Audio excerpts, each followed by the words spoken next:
السلام علیکم ورحمۃ اللہ وبرکاتہ۔ آج بہت ہی اہم سوال عرض کرنا چاہتا ہوں۔ ختنہ کے معاملہ میں جن مسائل کی تمام احباب کو کبھی کبھار ضرورت پڑتی رہتی ہے، پھر پریشانی کا سامنا کرنا پڑتا ہے کہ کیا کرنا چاہیے، کہ بچے کا ختنہ جو ہے اس کے بارے میں شرعی حکم کیا ہے، کتنے دنوں میں کرانا چاہیے، اگر کوئی پہلے غیر مسلم تھا پھر مسلمان ہوا، کلمہ شہادت پڑھا، اشہد ان لا الہ الا اللہ وحدہ لا شریک لہ واشہد ان محمدًا عبدہ ورسولہ، اس کے بارے میں ختنے کا کیا حکم ہے، بوڑھے کے بارے میں ختنے کا کیا حکم ہے، جس کا باپ فوت ہو جائے اس کا ختنہ کون کروائے، یہ تمام سوال و جواب ہیں۔ آئیے سب سے پہلا سوال یہ ہے کہ ختنے کا کیا حکم ہے۔ ختنہ سنت مؤکدہ ہے، نبی پاک صلی اللہ تعالی وسلم نے حکم ارشاد فرمایا کہ اپنے بچوں کا ختنہ کروانا چاہیے۔ دوسرا سوال یہ ہے کہ بچے کا ختنہ کس عمر میں کروایا جائے۔ بچے کا ختنہ جتنا جلدی ہو سکے کروایا جائے۔ علماء نے یہ بھی لکھا ہے کہ 7 سال سے 12 سال کی مدت میں کروایا جائے، اور علماء یہ بھی فرماتے ہیں جتنا جلدی ہو سکے ختنہ کروایا جائے۔ کم سے کم عمر میں 7 دنوں میں کروانا بھی جائز ہے۔ کچھ علماء نے یہ بھی فرمایا کہ جتنا جلدی ہو سکے ختنہ کروایا جائے۔ جتنا جلدی کروایا جائے گا بچے کا خون کم نکلے گا اور تکلیف کم ہوگی، زخم جلد بھر جائے گا، اس لیے ختنہ جلدی کروانا چاہیے۔ اور یہ ضروری نہیں ہوتا، کچھ لوگ کہتے ہیں یہ تو مسلمان بھی نہیں، اس کا ختنہ نہیں ہوا۔ مسلمان ہونے کے لیے ختنے کا کرانا ضروری نہیں۔ ختنہ یہ تو حضور کی سنت ہے، یہ تو سنت مؤکدہ ہے، نبی پاک صلی اللہ علیہ وسلم کا یہ حکم ہے۔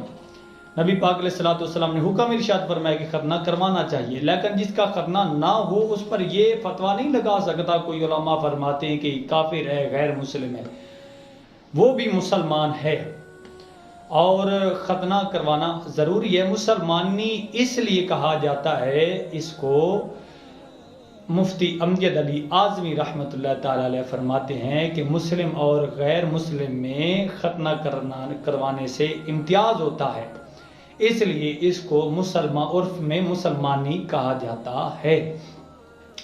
اچھا، آگے یہ سوال ہے کہ بچہ اگر ایسا پیدا ہوا جسے ختنے کی حاجت نہیں تو کیا حکم ہے۔ جس بچے کو ختنے کی حاجت نہیں، ایسا پیدا ہوا، پھر کوئی ضرورت نہیں ختنہ نہ کروایا جائے۔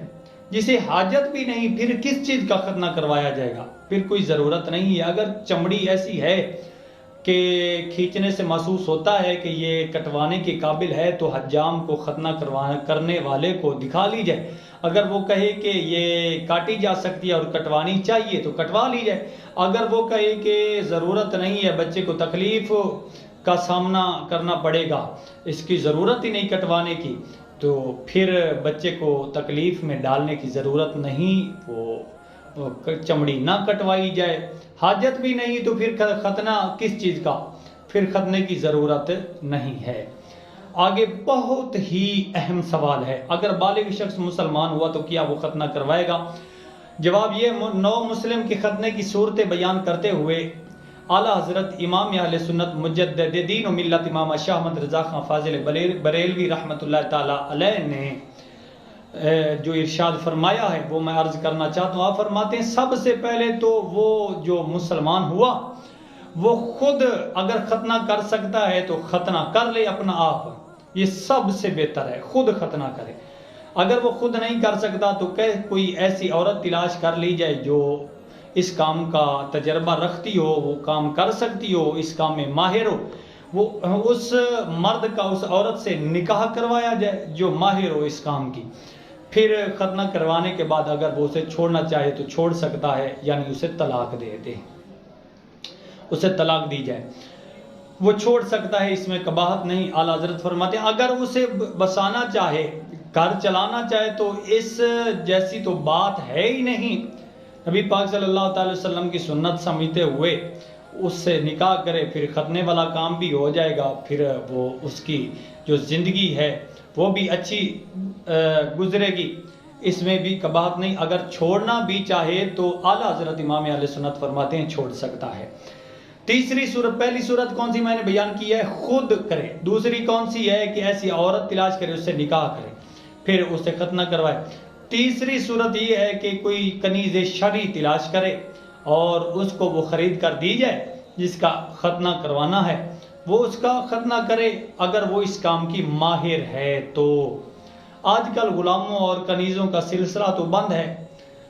اور چوتھی صورت جو ہے، اگر یہ تینوں صورتیں ہیں یہ نہیں کر سکتا تو پھر اس کے لیے یہ حکم ہے کہ وہ حجام کے ساتھ مشورہ کرے، جو یہ کرتے ہیں کام ختنے کا، جو ماہر حضرات ہیں اس کا کام ختنے کا کرتے ہیں، ان سے مشورہ کرے۔ مشورہ کرنے کے بعد وہ اس سے ختنہ کروائے۔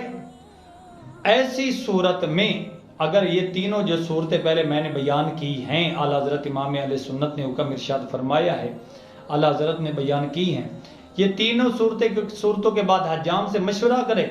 مشورہ کرنے کے بعد ایسی صورت میں اس کو شرمگاہ دکھانا اور اس کا دیکھنا یہ منع نہیں ہے، کروا سکتا ہے۔ اگر بوڑھا آدمی مسلمان ہوا وہ کیا کرے؟ بوڑھا آدمی مسلمان ہوا، اس میں طاقت ہے، وہ ختنہ کروا سکتا تو کروائے، اگر وہ اس میں طاقت نہیں تو پھر ضرورت ختنے کی نہیں، کوئی حاجت نہیں۔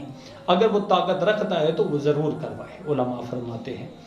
پھر سوال ہے بچے کا ختنہ کرانا کس کا کام ہے؟ بچے کا ختنہ کرانا باپ کا کام ہے۔ اگر باپ نہیں ہے، فوت ہو گیا ہے، باپ نہیں کروا سکتا ہے تو پھر دادا کروائے، دادا نہیں کروا سکتا تو پھر ماما، چاچا، یہ جو حضرات ہوتے ہیں جن کے ہاں اہل و عیال میں اس بچے کی پرورش ہو رہی ہوتی ہے، ان کے لیے ضروری ہے کہ وہ اس بچے کا ختنہ کروائیں اور کروا سکتے ہیں۔